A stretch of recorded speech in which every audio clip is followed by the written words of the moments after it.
반갑습니다. 잘 들립니까? 소리가 작아요. 소리가 작은가요? 네, 했는데 지금.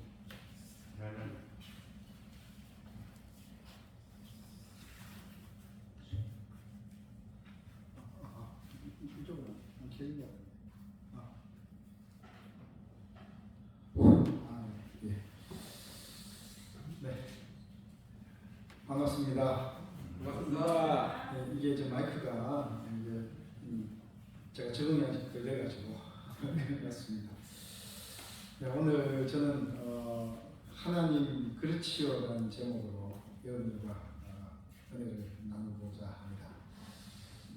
우리가 성경 공독을 하셨지만 내 생각보다 높으신 하나님의 길 앞에서라는 제목으로 말씀 나누고자 합니다. 사실 우리는 살면서 사실 많은 순간들이 이해되지 않는 그런 순간들을 많이 맞이합니다. 나는 이 길을 생각했는데 보면 하나님은 다른 길을 가시고, 또 나는 이렇게 돼야 되는데 그렇게 믿었는데 하나님은 전혀 다른 방식으로 일하시는 것처럼 보일 때가 많이 있습니다. 그럴 때 우리는 답답한 마음으로 이렇게 묻습니다. 하나님, 도대체 왜 그러십니까? 왜 이 길입니까? 왜 지금입니까? 왜 내가 바라는 방식과 다릅니까? 우리는 이렇게 내 계획이 막히게 되면 쉽게 이렇게 생각합니다. 하나님, 왜 제 앞길을 왜 이렇게 막으십니까? 이렇게 말합니다.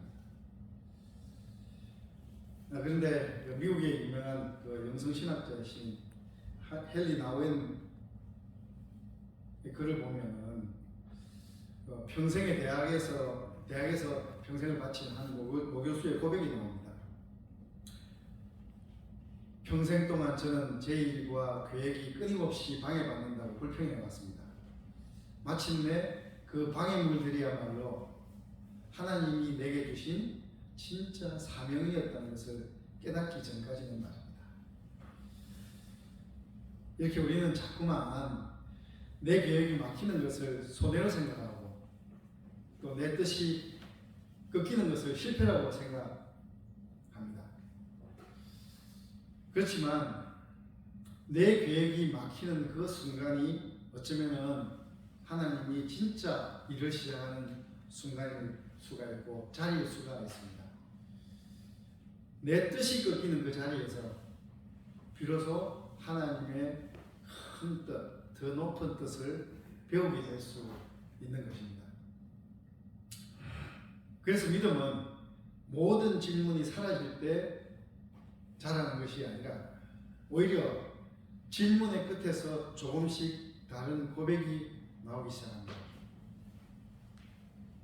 하나님, 왜입니까? 라고 묻던 그 입술에서 어느 순간 우리는 이렇게 고백하게 됩니다. 하나님 그렇지요. 하나님 그렇지요. 이 말은 체념이나 포기가 아닙니다. 하나님의 길이 내 길보다 넓고 하나님의 생각이 내 생각보다 깊다는 사실을 조금 배운 사람이 드리는 고백의 말인 것입니다. 내가 다 이해할 수는 없어도 하나님은 여전히 선한 분이시고, 내가 다 설명할 수 없어도 하나님은 여전히 옳으신 분이라는 그런 조용한 신뢰의 고백인 것입니다. 저는 오늘 이 시간은 우린 바로 그 고백 앞에 서보려고 합니다. 하나님 그렇지요. 내 생각을 내려놓고 하나님 뜻 앞에 무릎을 꿇는 그 고백, 내 계산보다 크신 하나님을 신뢰하는 그 고백 앞에 한번 서보고자 합니다. 그리고 저는 오늘 이 말씀 앞에서 세 가지를 함께 생각해 보려고 합니다. 하나님은 첫 번째 어떤 길로 우리를 부르신다. 두 번째, 하나님이 원하시는 거룩이라는 것은 어떤 거룩인지, 또 세 번째, 그 뜻이 어떻게 우리의 삶을 바꾸어 가는지 한번 함께 생각해 보고자 합니다. 성도 여러분, 하나님의 길은 우리가 익숙하게 배워온 길과 자주 다르게 나타납니다. 우리는 보통 살아남으려고 하면 더 강해져야 하고, 또 흔들리지 않으면 더 많이 쥐고 있어야 하고, 또 뒤처지지 않으면 남보다 먼저 가야 한다고 많이 배워왔습니다. 그래서 세상은 더 높이, 또 더 넓게, 더 많이 이런 말을 합니다. 그런데 하나님은 다르게 보시는 사실입니다. 하나님께서는 무엇이 더 커지는가 보다는 무엇이 살아남는가를 먼저 보시고, 누가 앞서는가를 보다는 누가 무너지지 않도록 붙들리는가를 더 깊이 보신다는 사실입니다. 혹시 여러분 맹글로브라는 나무 들어보신 적이 있으신지요? 이 맹글로브 나무는 바닷물하고 민물 이 만나는 그 경계에 서 있는 나무입니다. 우리나라에는 없습니다. 저 인도네시아나 이런 더운 지방에 있는 나무입니다. 파도가 드나들고 짠물이 밀려오고, 또 한편으로 강에서는 거세게 흘러내리는 그러한 편하지도 않고 안정되지도 않는 그 자리에 서 있는 나무가 바로 맹글로브입니다. 그런데 이 나무는 바로 그 자리에서 뿌리를 내립니다.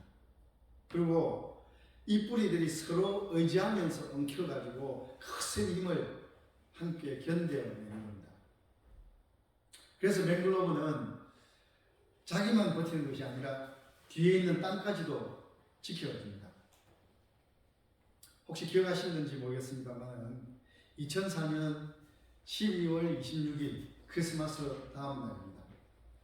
인도네시아 스마트라섬 북부해역에서 규모 9.1의 강진으로 인해서 거대한 쓰나미가 발생했습니다.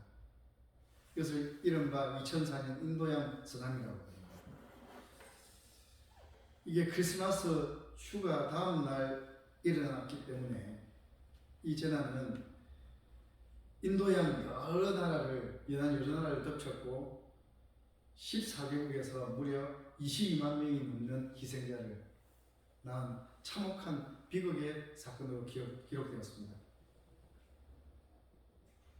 그런데 아이러니하게도 이 쓰나미 이후에 인도 지방의 타밀나누 해안이라는 곳에서 맹글로브 숲의 역할이 다시 한번 주목을 받은 사실이 있습니다.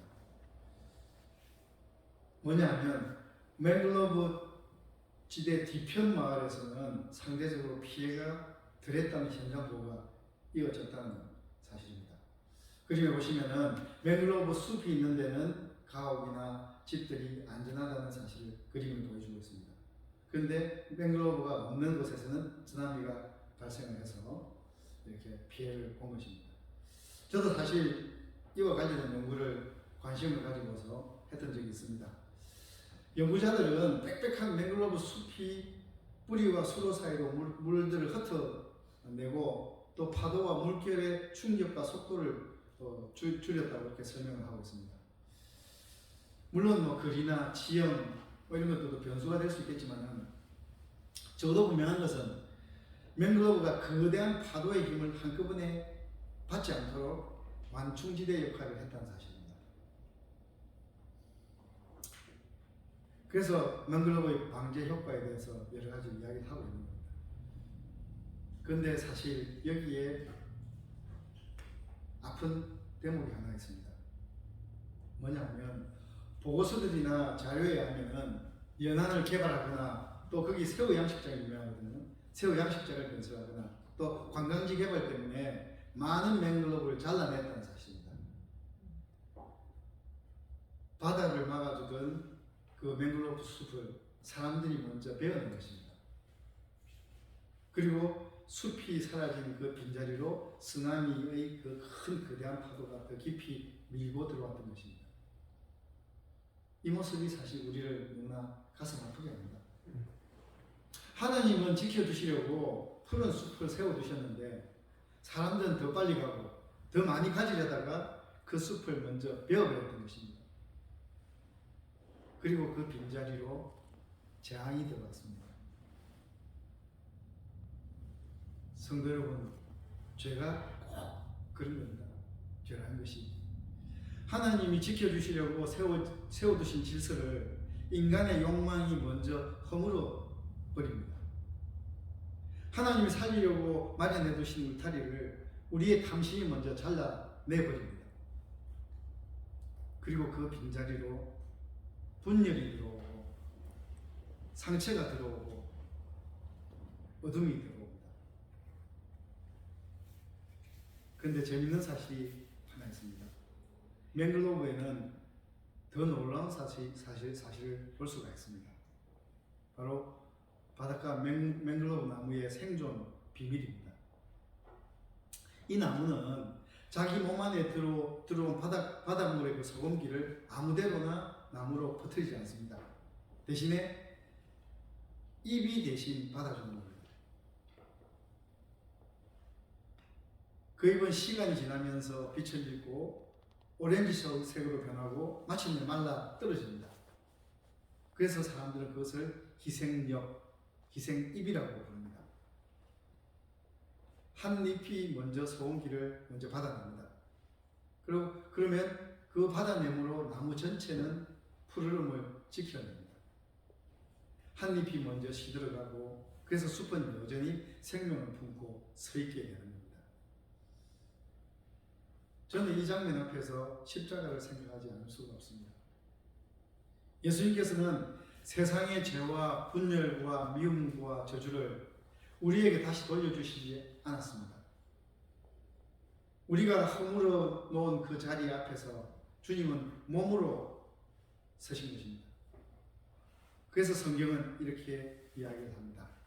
베드로전서 2장 24절의 말씀, 친히 나무에 달려 그 몸으로 우리 죄를 담당하셨으니 이는 우리로 죄에 대하여 죽고 의에 대하여 살게 하려 하십니다. 그가 채찍에 맞음으로 너희는 나음을 얻었나니. 아멘. 예수님은 우리의 거룩한 희생역이었던 것입니다. 우리를 먼저 살리기 위해 당신께서 먼저 짠기를 받으셨고 당신이 먼저 파도를 맞으셨고 당신이 먼저 십자가에 달리셨습니다. 세상은 그 길을 약한 길이라고 하고 손해라고 하고 어리석다고 했을 겁니다. 그렇지만 하나님 나라는 바로 그 길로 열렸던 것입니다. 한 분이 자기 몸으로 안고 가셨기에 우리가 살았던 것입니다. 한 분이 먼저 부셔지셨기 때문에 우리가 다시 푸르러질 수 있었던 것입니다. 그래서 십자가 앞에서 우리는 이렇게 말하게 됩니다. 하나님 그리치여 당신은 늘 생명을 살리는 쪽으로 일하시는 분이시죠. 당신은 먼저 안고 가시는 분이시죠. 그런데 성도 여러분, 주님은 우리에게 그 십자가를 바라보기만 하라고 하지 않으십니다. 그 마음을 품고 살라고 하십니다. 하나님은 우리에게도 이렇게 묻고 있습니다. 너희는 어디에서 기생력의 삶을 감당하고 있느냐? 너는 또 어디에서 한 공동체의 푸르름을 지켜주고 있느냐? 성도 여러분, 교회는 말로만 푸르러지지 않습니다. 서로가 서로에게 파도가 되는 그런 교회가 아니라 서로의 상처를 먼저 막아주는 숲 같은 교회, 말이 칼처럼 날아다니는 그런 교회가 아니라 누군가의 마음이 완전히 끊기지 않도록 조용히 붙들어주는 교회, 예수님의 희생의 마음을 품고 함께 살아가는 교회, 그런 교회라면 얼마나 아름답겠습니까? 아멘.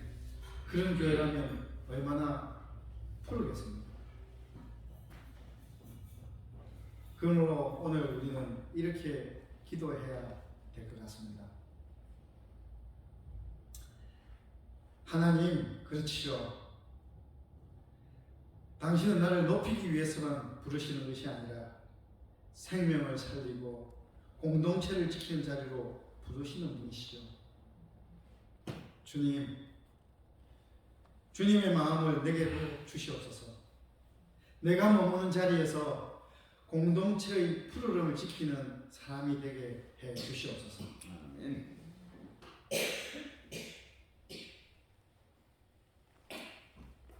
성도 여러분, 예수님의 십자가를 바라보고 나면 우리 안에 이런 질문이 일어납니다. 그토록 나를 위해서 자신을 내어주신 주님을 아는 사람은 그러면 이제부터 어떻게 살아야 할 것인가? 그래서 하나님은 십자가 은혜를 아는 사람에게 반드시 거룩이라는 단어를 말씀을 하고 계십니다. 그런데 성도 여러분, 우리는 거룩이라는 단어를 오해할 때가 많이 있습니다. 거룩이라는 것을 차갑게 구별하는 것, 분리되는 것을 거룩이라고만 생각합니다. 조심하는 것, 멀리하는 것, 닿지 않는 것, 섞이지 않는 것, 이것을 우리는 거룩이라고 배우고 있습니다. 물론 거룩에는 구별의 뜻이 분명히 있습니다. 하나님께 속한 사람은 세상과 똑같이 살 수는 없습니다. 그렇지만 성경이 말하는 거룩은 거기에서 멈추지 않습니다.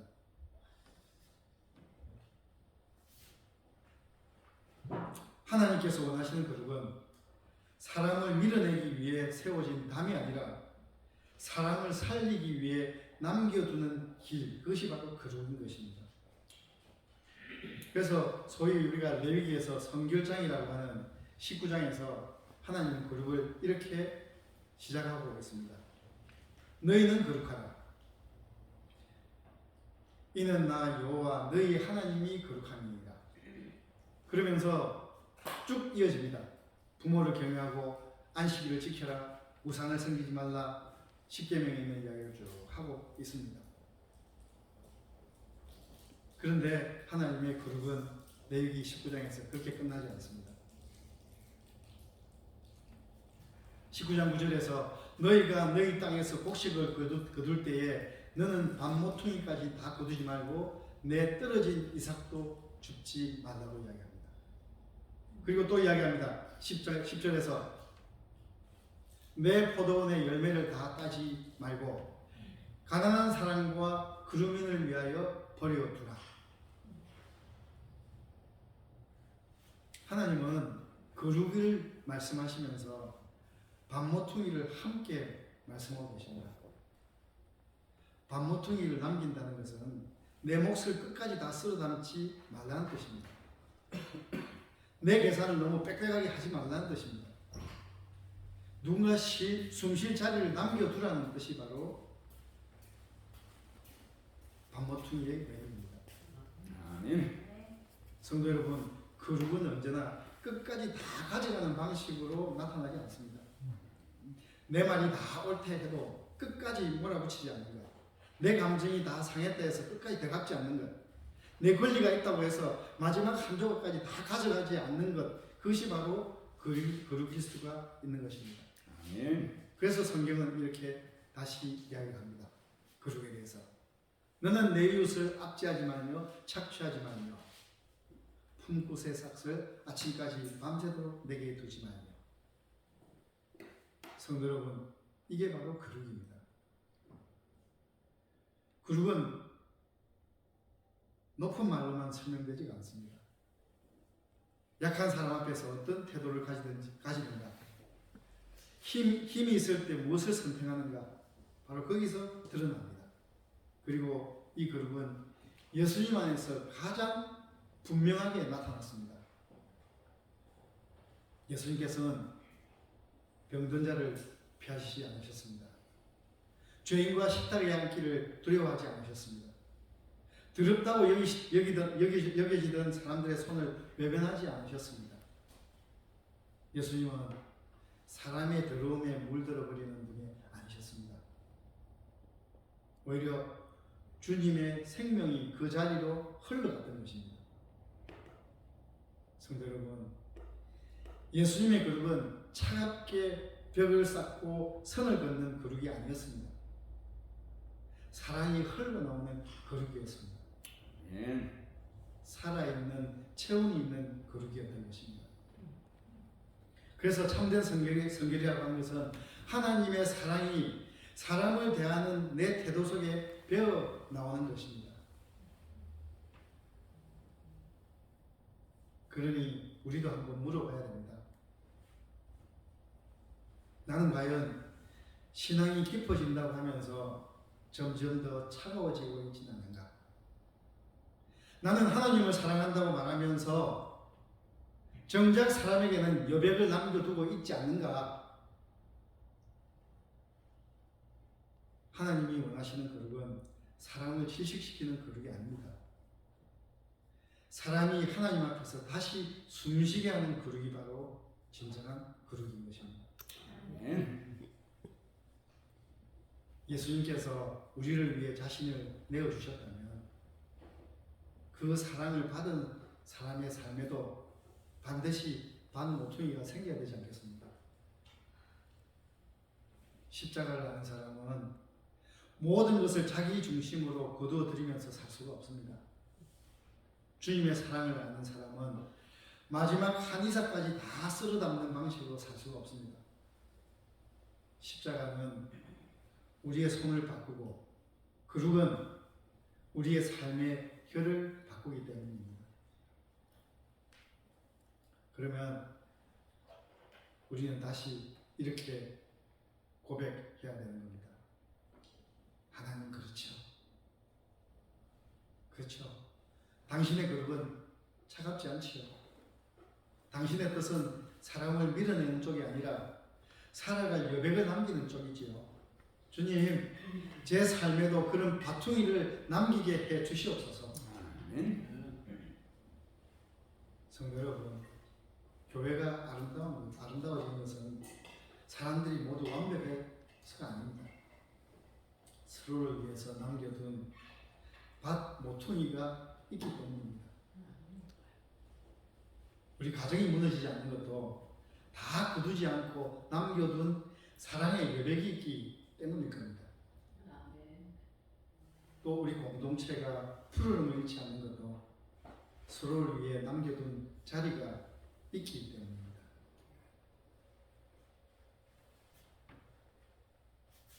하나님이 기뻐하시는 그룹은 바로 가난한 이웃이 쉬어가고 상처 입은 사람이 숨을 고르고 낙심한 영혼이 다시 일어설 수 있게 내 삶의 모퉁이에 하나님의 자비가 머물 자리를 남겨주는 것입니다. 이것이 바로 하나님께서 기뻐하시는 거룩인 것입니다. 성도 여러분, 전 여기서 송명희 시인을 한번 떠올리게 됩니다. 송명희는 태어나자마자 생명을 잃을 뻔했습니다. 의사의 부주의로 손해를 다쳐서 병나간 몸과 어느 장애로 세상의 벽에 놓였습니다. 하지만 그녀는 16살에 하나님을 만나며 시를 쓰기 시작했습니다. 그녀는 자신의 책 공평하신 하나님을 여기에서 이렇게 표현합니다. 1963년 어느 초여름 나는 태어났다. 어머니의 양수가 터져 9달 만에 세상에 나온 나는 여무지 못한 계란처럼 힘없이 살다가 생후 일주일쯤 지난 하루 저녁 동안 숨이 멈췄다. 초등학교 문턱조차 밟지 못한 나에게 하나님은 시를 불러주셨다. 사람들은 아마도 그녀에게 없는 것을 먼저 보았을지도 모릅니다. 그러나 하나님은 그가 갖지 못한 것을 먼저 말씀하시지 않으셨습니다. 하나님은 그에게 시를 주셨고 또 하늘의 언어를 주셨고 누구도 대신 쓸 수 없는 고백을 주셨습니다. 그래서 그녀는 없는 것을 절망하다 끝난 사람이 아니라 하나님이 자기에게 주신 것을 발견하는 사람이 되었던 것입니다. 그리고 그 고백이 바로 이 시에 담겨져 있습니다. 이 시는 찬송가로도 복음성가로도 작곡이 되어서 너무나도 널리 불려지고 있는 시입니다.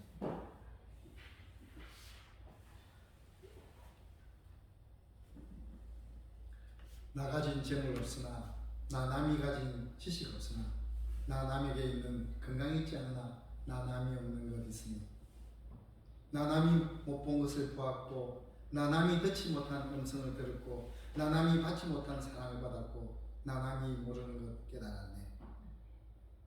공평하신 하나님이 나 남이 가진 것 나 없지만 공평하신 하나님이 나 남이 없는 것 갖게 하셨네.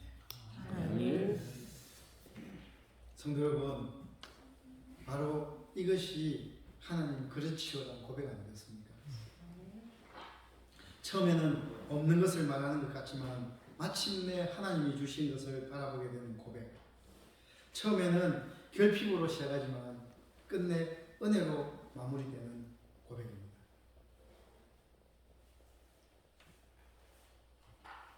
믿음이라고 하는 것은 현실을 부인하는 것이 아닙니다. 아픈 현실 속에서도 하나님 주신 것을 다시 보는 것입니다. 내게 없는 것을 세는 자리에서 멈추지 않고 내게 주신 은혜를 붙드는 자리로 나아가는 것입니다. 그래서 우리는 이 사실을 가슴에 안고 조금씩 우리를 성화의 자리로 이끌어 가야 되는 것입니다. 성도 여러분, 그런데 성화라고 하는 것은 막연한 말로 머물지 않습니다. 하나님은 우리의 삶 전체를 조금씩 거룩하게 빚어가십니다. 그런데 그 변화는 이 성화는 세 가지를 이야기하고자 합니다. 가장 먼저 내 앞에 있는 사람을 대하는 자리에서 그 성화는 시작된다는 사실입니다. 그래서 첫 번째, 하나님은 우리를 사람의 관계에서 성화되기를 원하십니다. 그래서 성경에 이렇게 이야기합니다. 나를 보내신 이의 뜻은 내게 주신 자입니다. 내게 주신 자 중에 내가 하나도 잃어버리지 아니하고 마지막 날에 다시 살리는 이것이라고 이야기하고 있습니다. 우리가 하나님을 사랑한다고 말하면서 정작 내 앞에 있는 사람을 함부로 대한다면 그 사랑은 아직 멀리 있는 것입니다.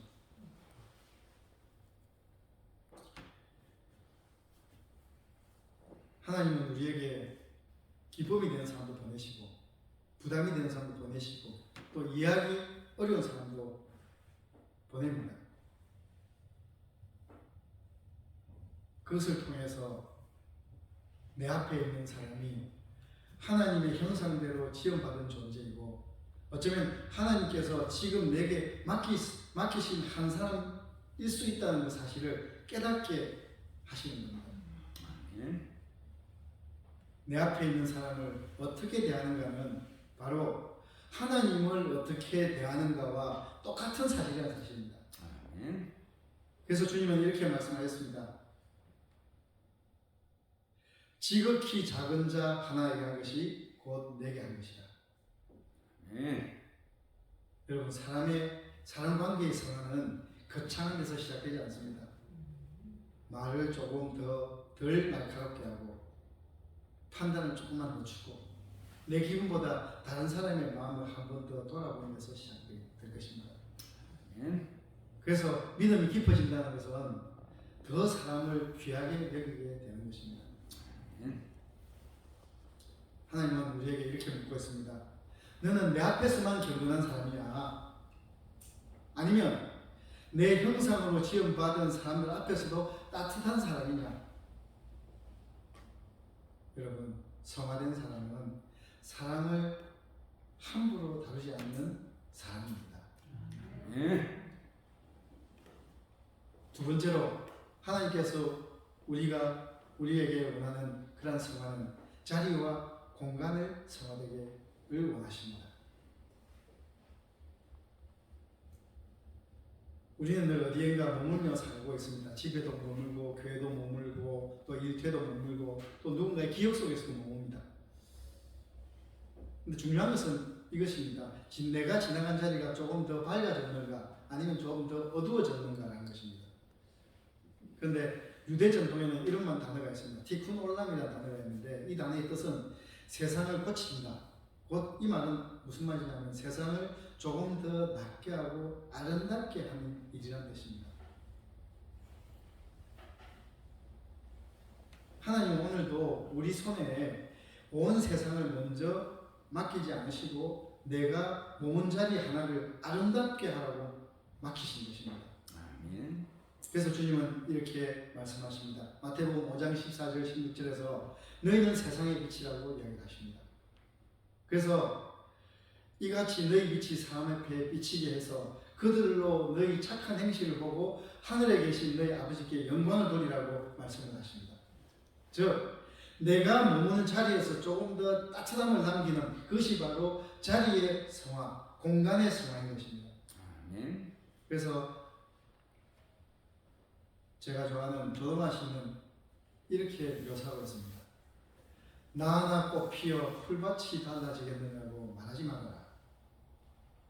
내가 꽃 피고 나도 꽃 피면 결국 풀밭이 온통 꽃밭이 되는 것 아니겠느냐. 아멘. 정말 아름다운 표현입니다. 꽃 한 송이가 피면 그 자리에 풍경이 달라지듯이 한 사람의 사랑으로 서면 그 공동체의 공기가 달라진다는 겁니다. 내가 떠난 뒤에 그 자리가 조금 더 따뜻해져 있다면 그것은 이미 하나님 나라의 흔적이 그 자리에 머문 것입니다. 마지막으로 하나님은 우리에게 시간을 성화하라고 이야기하십니다. 우리에게는 과거도 있고 현재도 있고 미래도 있습니다. 그래서 성경은 이렇게 이야기합니다. 오직 지혜 있는 자 같이 하여 세월을 아끼라 때가 가니라. 에베소 5장 16절에 말씀입니다. 이 세월을 아끼란 말은 원어를 보면 시간을 구속하라, 시간을 속량하라는 의미입니다. 정말 소중한 의미입니다. 하나님께서는 우리 과거를 성화하십니다. 우리 안에는 후회도 남아있고 부끄러움도 남아있고 또 지워지지 않는 그런 기억들도 남아있습니다. 그렇지만 하나님은 그 과거를 덜추어서 우리를 괴롭게 하시는 분이 아닙니다. 오히려 그 과거를 믿음으로 맡기게 하시는 겁니다. 주님, 이것도 제 인생의 일부였습니다. 그러나 이제 이 기억도 당신 손에 맡깁니다. 그렇게 믿음으로 과거를 하나님께 드릴 때 과거는 더 이상 나를 붙들고 옥죄는 쇠사슬이 아니라 하나님의 은혜를 기억하는 자리가 되는 것입니다. 아멘. 그래서 과거의 성화는 믿음으로 이루어지는 겁니다. 다음으로 하나님은 미래를 성화라고 이야기합니다. 미래는 아직 오지 않았습니다. 그렇지만 그 불안한 미래를 성화하는 길은 모든 것을 미래하는 데 있지 않습니다. 하나님을 신뢰하는 데 있습니다. 내가 계획을 할 수 있지만 이루시는 분은 하나님이시고 내가 준비할 수는 있지만 붙드시는 분은 하나님이신 것입니다. 바로 그래서 미래 앞에서의 성화는 바로 소망인 것입니다. 보이지 않아도 하나님이 앞서 계심을 믿는 것, 설명하지 않아도 하나님이 선하게 이끄심을 기대하는 것, 그것이 바로 미래를 거룩하게 사는 길입니다. 마지막으로 하나님은 우리를 현재를 성화하라고 이야기하십니다. 하나님은 오늘을 정말로 소중하게 여기십니다. 내 앞에 있는 사람을 사랑의 눈으로 보고 오늘 내가 지금 현재 할 말을 정직하게 하는 것, 오늘 멈춰야 할 말을 멈추는 것, 오늘 감사할 것을 감사하는 것, 오늘 한 사람을 귀히 여기는 것, 이것이 바로 현재의 성화입니다. 저는 그래서 이렇게 말씀드리고 싶습니다. 과거는 믿음으로, 미래는 소망으로, 현재는 사랑으로 성화하라. 아멘. 성도 여러분, 과거를 붙들고 무너지지 말고 믿음에 맡기시기 바랍니다. 아멘. 미래를 미리 끌어안고서 떨지 말고 소망으로 걸어가시기 바랍니다. 그리고 오늘은 사랑으로 살아가시기 바랍니다. 아멘. 하나님은 그렇게 우리의 시간 전체를 거룩하게 빚어가시는 겁니다. 그래서 성화라고 하는 것은 한순간의 감정이 아니라 우리의 삶 전체를 통과하는 하나님의 일인 것입니다. 그래서 영감의 글은 이렇게 이야기를 합니다. 참된 성화는 사랑의 원칙을 실천함으로 이룩된다. 성화란 한순간, 한시간, 하루의 일이 아니라 필생의 삶이다. 이것은 끊임없이 죄에 대하여 죽고 그리스도를 위하여 사는 일의 결과이다. 성화는, 참된 성화는 그리스도를 위하여 사는 일의 결과라는 사실입니다. 그래서 성화라고 하는 것은 내가 누구를 대하는가, 내가 어디에 머무는가, 내가 시간을 어떻게 지나가는가, 바로 거기서 하나님은 우리의 삶을 거룩하게 만져 가시는 겁니다. 성도 여러분, 하나님은 오늘도 우리의 사람과 자리와 시간을 만지고 계십니다. 그러므로 우리의 신앙도 부분적으로 머물러서는 안 됩니다. 하나님께서 만지시는 자리까지 다 내어드려야 합니다. 아멘. 그때 우리의 삶도 달라질 것이고 사람도 달라지고 교회도 달라지고 우리가 머무는 세상도 조금씩 달라지게 될 것입니다. 아멘. 그래서 마침내 우리는 이렇게 고백하게 될 수 있을 겁니다. 하나님, 그렇지요. 당신은 참으로 그런 분이시죠. 하나님, 그렇죠. 당신은 참으로 그런 분이시죠. 성도 여러분, 저는 이제 말씀을 맺어가 갑니다. 오늘 우리는 하나님의 길이 우리의 길과 다르다는 사실을 함께 생각을 했습니다. 그래서 성경 봉독문에서 이야기했듯이 이는 내 생각이 너희의 생각과 다르며 내 길은 너희의 길과 다름이니라. 이는 하늘이 땅보다 높음같이 내 길은 너희 길보다 높으며 내 생각은 너희의 생각보다 높음이니라. 그 다름은 우리를 밀어내는 다름이 아니었습니다. 오히려 우리를 살리기 위한 다름이었습니다. 하나님은 우리의 사람과 자리와 시간을 조금씩 성화의 자리로 이끌어 가시는 분입니다. 그래서 믿음은 모든 것을 다 이해한 뒤에 생기는 것이 아니라 이해하지 못하는 자리에서도 하나님을 신뢰하는 데서 자라는 것입니다. 주님, 저는 다 알지 못합니다. 그러나 당신은 틀리지 않으십니다. 당신은 언제나 생명을 살리는 쪽으로 일하십니다. 그 고백이 바로 하나님, 그렇지요 라는 고백이 될 것입니다. 성도 여러분, 주님은 오늘 우리에게 대단한 사람이 되라고 말씀하시지 않으십니다.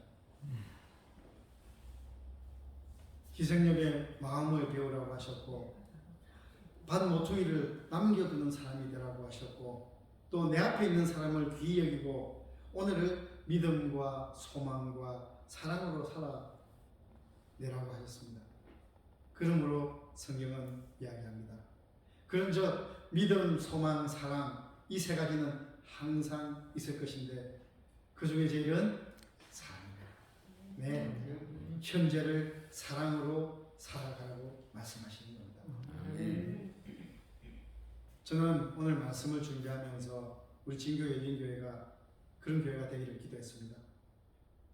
서로에게 파도가 되기보다는 서로 막아주는 맹글로브 숲과 같은 교회, 서로를 몰아세우기보다는 밭 모퉁이를 남겨둘 줄 아는 교회, 예수님의 마음을 품고 함께 살아가는 교회, 그런 교회라면 얼마나 아름답겠습니까? 아멘. 그런 교회라면 얼마나 푸르겠습니까? 아멘. 그러므로 성도 여러분, 이제 우리는 다시 삶의 자리로 돌아가야만 합니다.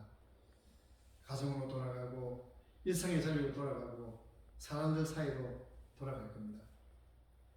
그 자리에서 주님의 희생력의 마음을 품고 내가 머무는 자리에서 푸르름을 지키는 사람으로 살아가시기 바랍니다.